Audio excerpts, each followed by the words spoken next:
go back to your proper seats. So good morning, everyone. Good morning, Ma'am. I am Teacher Marie, together with me, my co-teacher, Miss Elaika, and we're very excited to learn with you today. Are you also excited? Yes, Ma'am. Okay, that's very good. Now, before we proceed, let us all stand for our prayer. Miss Kay, can you lead the prayer, please? In the name of the Father, the Son, and the Holy Spirit. Amen. Okay, good. Once again, good morning, class. Good morning, Ma'am. Okay, before you take your seats, kindly pick up some pieces of trash under your chairs and arrange also your chairs properly. I see that you're settled now. You can now take your seats. So, before we proceed, I'll check your attendance. I see that you all put your pictures on our chart. That's very good. And also, everyone is present today. Let's give a round of applause, please. For our classroom rules, to ensure that everyone feels safe, respected, and ready to learn, let us all follow these classroom rules. Everyone, please read. Secure your space and self. Always be respectful. Focus and follow directions. Encourage everyone. Take responsibility. Your safety is our priority. Okay, remember the safety rules are very important for our lesson today. Now, for our recap of our previous lesson, can anyone recall it? Okay, Sir Ken? Ma'am, our topic last month is all about injury. And what is injury?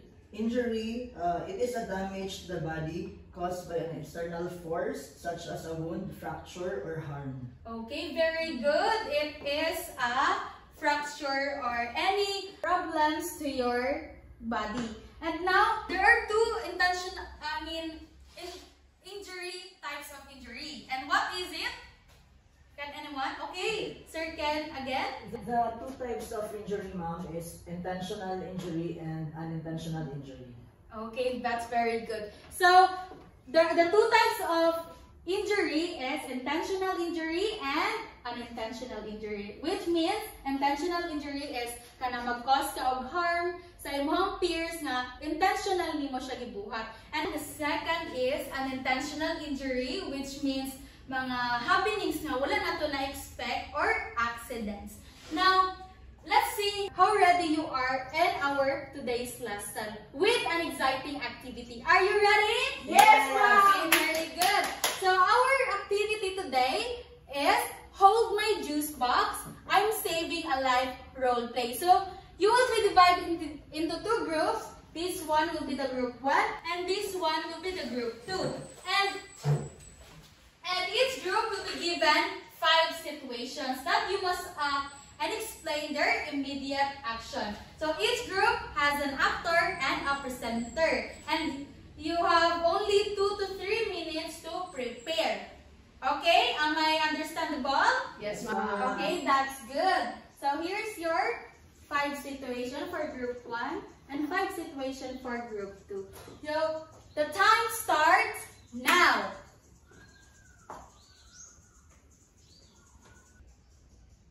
Okay, time is up.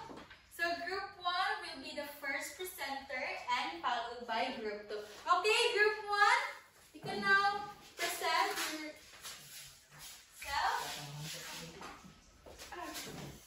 Alam mo kasi naitabo, ma'am.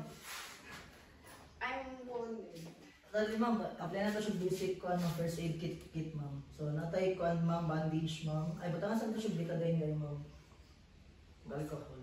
And after that, talihan na to siya o kanang bandage para ang bleeding is makontrol na to. Okay, we're done. So, the presentation of group 1 is, di ba, as you can see, ang nahitabo ato is na patient na nagka-wound, then apoy nag-apply o kanang basic first aid kit. So, ang nag-apply is, first is, hinluan niya ang wound sa patient.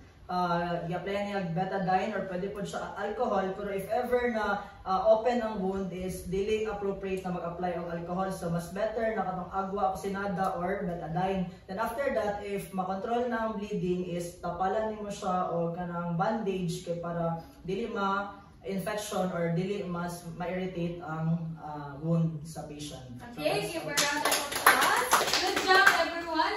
You can now take your seats. So, I see that you all prepared your presentation, and now I have a question for you. So, do you think you did the right thing on each situation, emergency situation? Yes, ma'am. Okay, very good. And bakit pa kailangan natin ng immediate action sa mga emergency? Bakit pa kailangan natin? Miss Kay?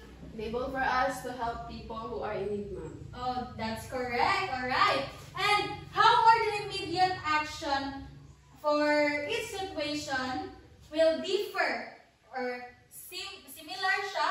And ano bang importansya ng pagbibigay ng emergency or first aid? Okay, Sir Ken? It can prevent further complications, ma'am. Okay, very good. It can prevent or it can save people's life. And with that, our topic today is all about basic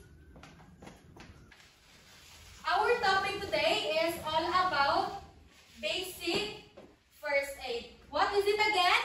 Basic first aid. Okay, but before we proceed to our presentation, let us all read our objectives. At the end of the lesson, the students, will be able to A. Explain the basic principles, roles, and responsibilities of first aid, including the characteristics of a good first aider. B. Exhibit responsibility and confidence by actively participating in simulated first aid scenarios and showing initiative during emergencies. C. Demonstrate proper first aid responses, Checking victim's condition, loosening tight clothing, and placing the victim in the recovery position with at least 80% accuracy in a simulation activity. Okay, very good. So those are our activities later. But first, let's define what is first aid. Everyone read. First aid. An immediate and temporary care given to a person who suddenly gets ill or injured. Includes self-help and home care. Mean the difference between life and death. Improper first aid can do more harm than good. Okay, very good. First aid is kanang maghatag og immediate action or temporary na care sa given to a person who is injured or having an illness para mas mapataas pa ang ilahang kinabuhi. And ang paghatag po ng first aid is na ana siya roles. So those roles, the roles of first aid is, it is a bridge that fills the gap between the victim og ang physician. And it also ends when the mag-end na siya when the services of the physician begins. And also, the objectives of first aid, first is to save lives and to prolong life, next, to alleviate suffering, to prevent further further damage. damage. Okay, that's correct. Mao na ang objectives of giving first aid to a victim para mas mapataas pa ang ilahang Life. Okay, very good. And the characteristics of a good first aider in case na mahimo mong first aider puhon, you need to remember the GORDS acronym. What is GORDS? Gentle, observant, resourceful, tactful, and sympathetic. So you need to have that characteristics of a good first aider para makasave ka og lives sa isa ka tao. So kailangan maging gentle ka para dili ma-worsen ang situation sa imuhang patient. So next is maging observant. If na kay mga notice nga signs with the victims, and resourceful. Mangita ko mga resources nga pwede nimo magamit para sa imuhang patient para maagapan ang iyahang ang sakit na iyahang na-feel. And tactful, not frighten the victim. You need to reassure the victim na dili nimo siya mahadlok. And sympathetic, you need to comfort and reassure the victim. As what I've said, you need to makumayon ka nga ma'am, it's okay. Kanang padulong na ang ambulance. You need to reassure the patient. And next, there are principles of giving first aid. There are do's and don'ts. And what are the do's? Do's: stay calm, reassure and comfort the victim. Check for medical bracelet indicating a condition. Loosen any tight clothing. Keep the victim covered to reduce shock. Okay, very good. Bakit pa kailangan natin ng principles in doing first aid? Okay, Miss Kay? Enable for us to perform well while in emergency. Okay, very good. Able to perform well and to secure po ang patient. And also, there are don'ts po na gina-follow ang first aid. First is to don't give food and drink to unconscious person. Don't move an injured person unless you need to place him or her in recovery position. Okay, so those are the don'ts na dapat kailangan na to iwasan in giving first aid to a patient or a victim. And I will give the floor to Teacher Elika to continue the lesson. Alright, to continue the discussion, class. Think of it that you are walking in the park and then suddenly you saw someone collapse. In that situation, your immediate reaction in that few first seconds is crucial. So that's where we we conduct the survey of the scene and the victims. So in doing first aid class, first thing you need to do is you will check the area. You look for hazards like fire, traffic, or anything that could harm you and the victim. Because you becoming casualty is you cannot help. So after you check the area, you can now quickly assess the victim. So in first aid class, we use specific terms. So we look for signs and symptoms. So science class, this is what we discover by applying our senses like sight, touch, hearing, and smell. So example for this is when we saw the victim have pale skin, if naabay ka ng bone na gawa sa iyang kamot, if naabay bruises, naabay mga bleeding. So that's what signs. And then for symptoms is something that the victim experiences or feel and can describe to you. For example, may siya na sakit iyang ulo, na bleeding sa iyang kilid. That's what symptoms. So keep in mind, class, that how you get this information will lead to our next step, which is the physical examination. So in physical examination, we have two parts, the primary survey and the secondary survey.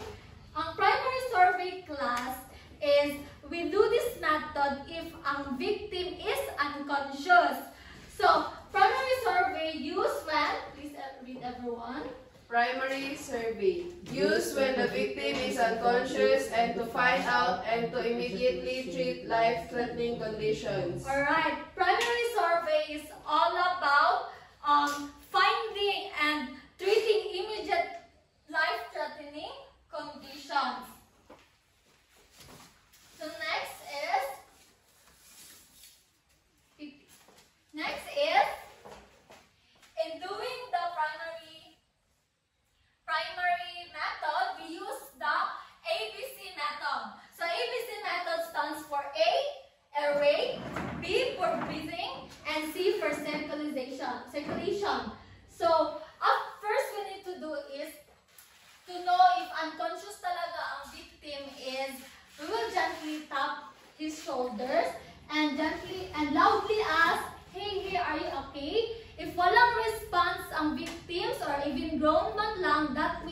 unconscious talaga ang victims. So that's where we led to ABC method. So which is A for open the airway. So if unconscious ang victim class, na tendency ng ilahang tongue is i-block ang airway. So to prevent that, imuhang buhaton is imuhang gunitan ang iyahang forehead sa isang kamot. Ang isang kamot is sa chin. So gently i-tilt nimo iyahang head and i-open slightly iyahang mouth para ma-open ang airway niya. So in that way, kay makahinga gihapon ang victim. So keep in mind class na if wala talagang breathing, may ma-feel na breathing, you need to do CPR because that is fatal na pag wala na yung breathing. Next is check the breathing. So this is it. So diri is we use the listen, look, and feel method. So importante ni siya class ha na sa breathing is first nimo buhaton is tan-awon nimo if ang chest sa victim is mag-rise and mag-fall. So para makabalot ta og naa ba yung hangin sa iyahang sa iyahang dughan na nagagawas. And next is we use the listen method. So sa listen method imuhang ear kay ibutang nimo siya in between sa iyahang nose and sa iyahang mouth. Paminawon nimo if naabay air na nagagawas ug nagasulod. And then after that, the feel. I-feel kung naabay yung breathing to make sure. So ang imuhang cheek, ibutang nimo siya in between sa iyahang mouth and nose to know. So kung naa, that means good. Unconscious lang siya. So after that, check for circulation. So for circulation class is i-check na to ang pulse sa victim. So we can check it sa leg ba or service using our index and middle finger. And then after we check all of that, we will proceed with the secondary survey. So sa secondary survey class is di mao na itong ginagamit if ang victim is conscious na siya or na-revive na or conscious siya daan. So secondary survey, please read everyone. Used when the victim is conscious and has revived. It aims to detect everything about the patient's condition. Alright, ang secondary survey class is more detailed siya. We examine head to toe of the victim. So, in secondary survey also is we use the sample pain acronym. So, ang sample pain acronym is ginagamit siya nato to get history sa victim. So, sample pain stands for S for symptoms. So, diri ang class is atuad yung paminaw kung unsa jud ang gina-complain sa victim. Kung unsa jud ang nagsakit sa iyaha, kung unsa jud ang problema sa iyaha. And then sa allergy is pangutano na to siya og naa ba siya allergy. And then sa medication if naa ba siya gina-take na medication karon. And then P for previous illness. Mangutanan ta if na kanibang na ba siya sakit sa una na nag-reoccur karon which is nganong nagasakit siya karon. And then L for last week unsa iyang last gikaon because namo kita tendency na katong last niya gikaon is maka-cause sa unsa iyang gikati karon na problema. The next is events. So what happened prior to the events? What happened that leads to this situation? Importante na, so we need to ask that. Next is period of pain. Kung how long na ba na siya gasakit? How long na ba na niya na-feel? Next is A for area. So, asa yung specific ang nagasakit? Like, ang chest ba niya? Ang kilid ba? That is very important to determine the situation and the problem. Next is intensity. we will ask kung unsa ka sakit. Iparate na to sa iya kung unsa ka sakit iyahang na-feel karon. Next is nullify. So, kung naaman, unsa ang nag-stop ani to get him better or her. That's it. So again, class, in secondary survey, we use the acronym SAMPLE. Pain, that stands for symptoms, allergy, medication, previous illness, last meal, events, period of pain, area, intensity, and nullify. Then after that, after we get the history of the victim, we will proceed to the vital signs. So vital signs is the core indicators of human bodies. So ato ang pulse rate sa victim. So for adult, ang normal pulse rate sa adult is 60 to 70 beats per minute.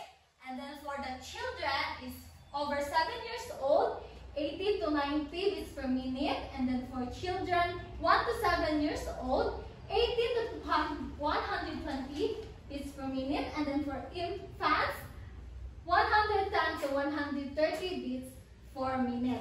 After we get the pulse rate, we will proceed to the temperature. So, ang normal temperature sa human, guys, class, is 37 degrees Celsius. So, beyond and above of that is, is not normal. So, we need to see doctors now to check the problem. And then for respiration, sa adult is 12 to 20 beats per minute, and sa infant is 40 beats per minute. And the next is the skin color. Sa skin color class is we need to see if basin ang victim is naglabong na, nagpale na, kaya basin worse na iyahang na-feel ka rin mag-show na sa iyahang skin color. Next is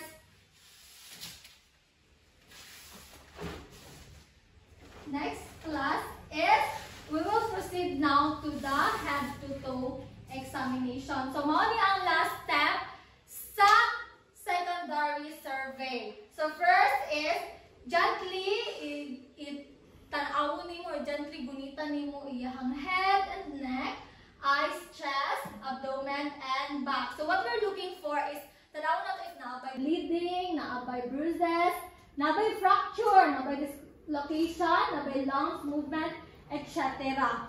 So again, class, in doing first aid, first thing you do is i-check jud nimo ang area if safe ba ka og ang victim. And then for the primary survey, this is the method that we use pag unconscious ang victim. So in primary survey, we have the ABC method. Again, ang sa to, airway, breathing, and circulation. Very good. And as a secondary survey, we have the acronym SAMPLE pain. So, sa secondary, conscious na ang victim and ano na siya, or na-revive na siya. So, we need to get the history sa victim, pulse rate, vital signs, and head-to-toe examination. So, class, keep in mind that the core goals or the goal of first aid is to do no further harm and keep the victim alive until professional help arrives. So, mastering the primary survey and the secondary survey class is very important because it will make you equipped to assess or to quickly help this crucial first moment. So, that's all for our topic today, class, for our lesson. So now we will see if you have learned something today. So we will proceed with the activity. And for generalizations, I would like to ask all of you later now. For application, I will group you into two. So same group kanina, group 1 and group 2. And we will give you stations, station 1 and station 2. And each station is naamong situation na buhaton. Naamong tagata mo og ng card that have instruction what will you do. And then after that, we will give you 3 to 4 minutes na mag-memorize, mag-practice sa inyong station, sa inyong instruction na nadawat. And then after that, you will perform it in front, by group, and together. So I will be graded you based on this rubric. So to get 8 points, you have to perform all steps correctly for the station and demonstrate understanding of the first 8 principles. And then for safety and care, for 4 points only, you have to always follow safety rules, handles victim carefully, and shows concern for well-being. And then for 4 points, participation, and 4 points for observation and recording. Total of 20 points. So I will now give you the time to practice and memorize your instruction.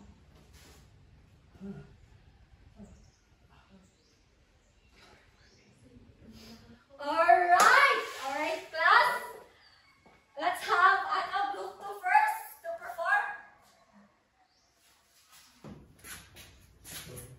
1, 2, 3, action! Are you okay? Are you okay? Okay lang, nakatulong pulburon, ma'am. Pagod ko. Anyone, I need help!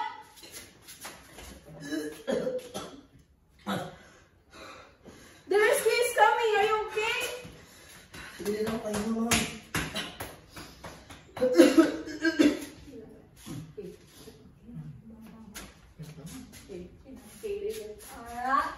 Alright, thank you Group 1 and Group 2.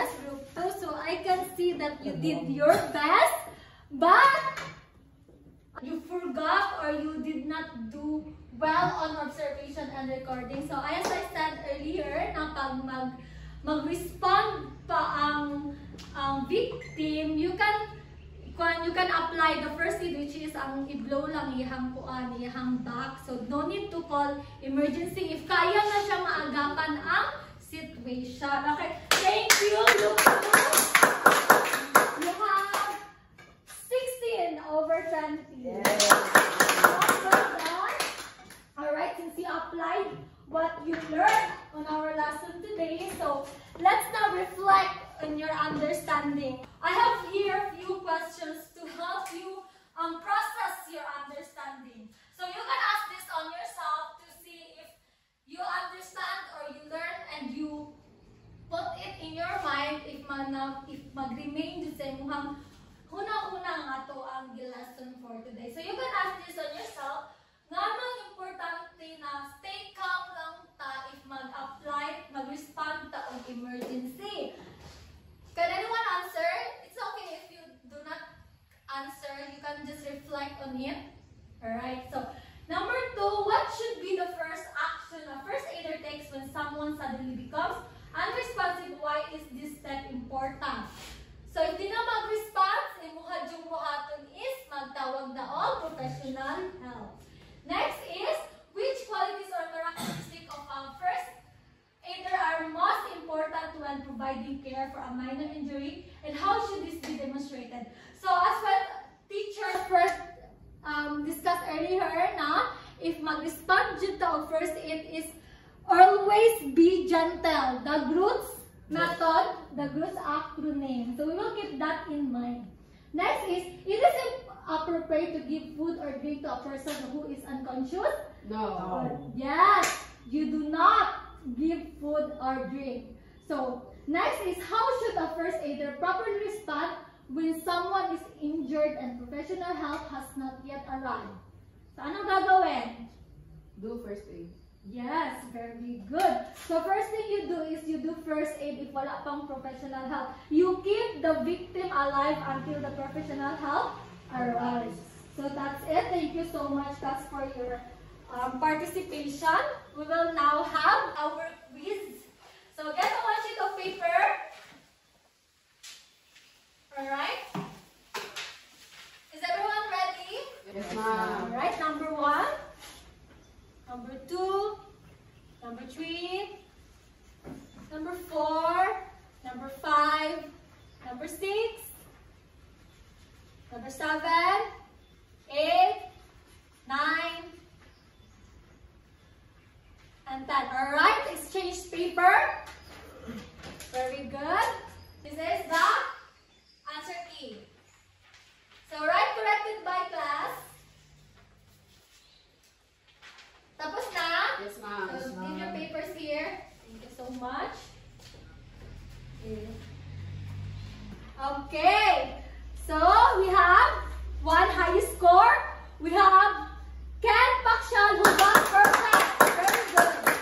Very good class. Alright, for your assignment.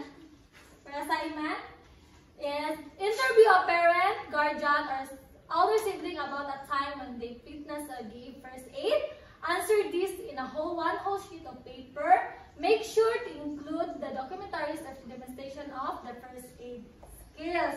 So, don't forget magbutang og pictures while you are demonstrating so that I can see if your accuracy is correct. Next is ask what happened, what first aid was given, what was the result, and that's it. The rubrics is alright. That's it, class. That's for your assignment. Now, thank you everyone. Thank you, class. You are now dismissed. Goodbye and Thank you, Teacher L and Teacher Ferrari. Alright, goodbye. Bye, class! Goodbye, class.